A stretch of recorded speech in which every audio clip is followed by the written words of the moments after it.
Inilah kisah nyata yang memilukan sekaligus menginspirasi tentang seorang pria luar biasa bernama Dr. Lee Chuang Yi. Sosok yang membuktikan bahwa keterbatasan fisik bukanlah akhir dari segalanya, melainkan awal dari perjuangan yang heroik.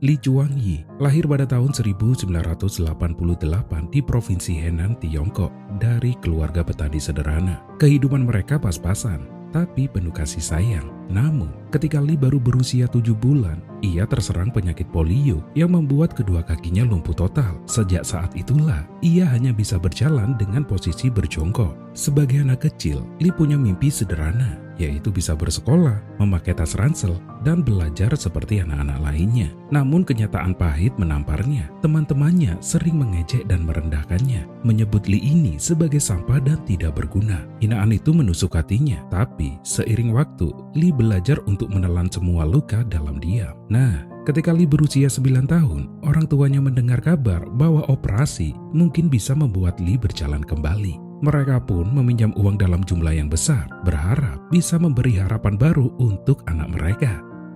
Hari operasi itu pun tiba. Lee merasa bahagia, membayangkan dirinya akan bisa berjalan seperti anak-anak normal. Namun takdir berkata lain, operasi itu gagal total. Dokter mengatakan kakinya tidak bisa disembuhkan. Seketika dunia Lee runtuh. Ia depresi berat, merasa hidupnya tak berguna. Bahkan sempat berkata kepada sang ibu, "Lebih baik aku mati saja." Sang ibu hanya bisa memeluk anaknya dan berkata lembut, "Kami membesarkanmu dengan kasih sayang. Harapan kami cuma satu. Saat kami tua nanti, kami punya teman untuk berbicara." Kata-kata itulah yang mengubah hidup Lee. Ia menangis terseduh-seduh, lalu berjanji dalam hati untuk bangkit. Bukan hanya demi dirinya, tapi demi orang tuanya.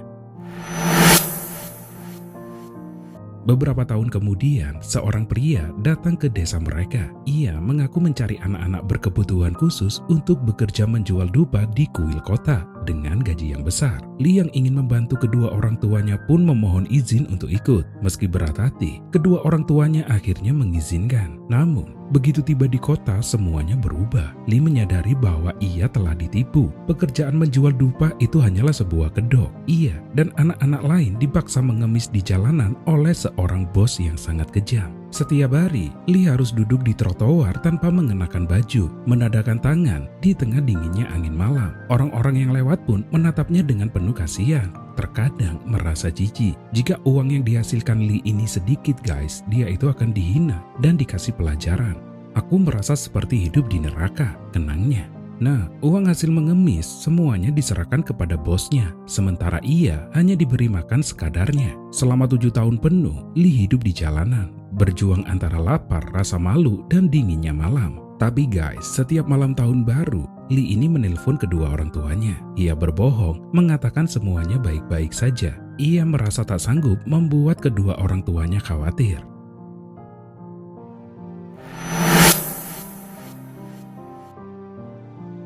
Nah, suatu hari, Lee memungut selembar koran bekas di jalan. Namun saat membacanya, ia sadar bahwa ia tidak mengenal huruf-huruf di dalamnya. Hanya nama sendiri yang bisa ia eja. Saat itu, Lee sudah berusia 16 tahun. Di momen itu ia tersadar, pendidikan adalah satu-satunya jalan untuk mengubah nasibnya. Ia pun memutuskan untuk pulang ke desa. Kebetulan, pemerintah saat itu mengeluarkan kebijakan baru, yaitu melarang eksploitasi anak-anak berkebutuhan khusus untuk mengemis. Lee memanfaatkan kesempatan itu. Ia berpura-pura ingin pulang menjenguk kedua orang tuanya, dan bosnya pun mengizinkan. Sesampainya di rumah, Lee terkejut mengetahui bahwa uang yang dikirimkan bosnya selama ini jauh lebih sedikit dari yang dijanjikan. Tapi, ia tak ingin membalas dendam. Ia hanya ingin memulai hidup baru.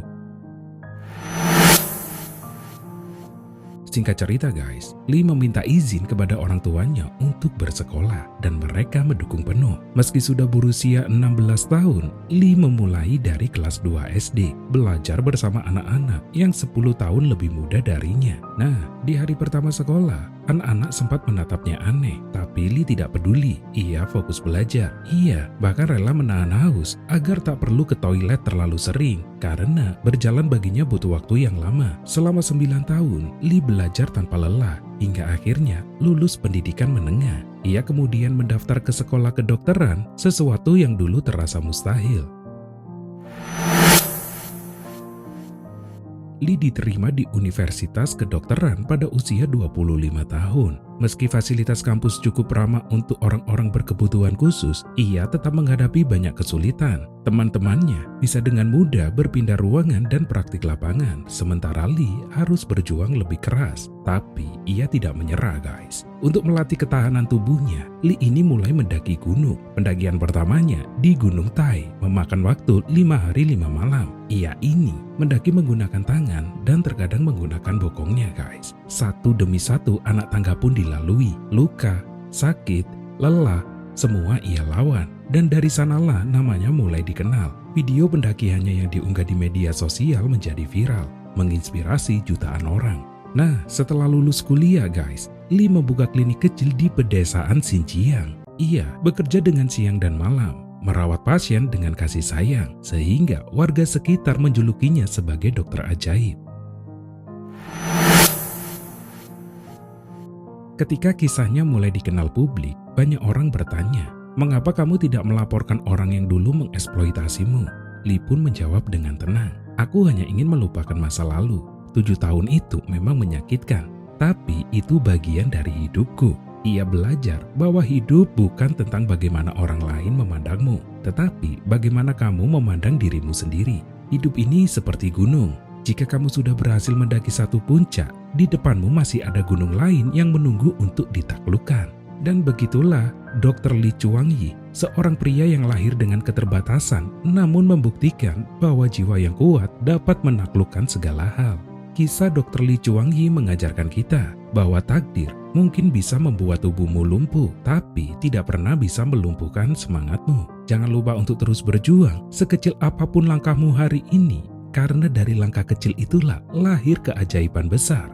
Terima kasih sudah menonton sampai akhir. Itulah tadi pembahasan unik dari Kaca Pembesar. Channel ini masih baru banget, jadi kritik, saran, dan dukungan dari kalian sangat berarti supaya bisa terus berkembang dan menghadirkan konten yang lebih seru lagi. Kalau kalian suka dengan video ini, jangan lupa klik tombol like, subscribe, dan nyalakan lonceng notifikasinya supaya nggak ketinggalan fakta unik, sejarah menarik, dan misteri lainnya yang akan kita kupas di sini. Sampai jumpa di video berikutnya dan tetaplah melihat dunia dengan kaca pembesar.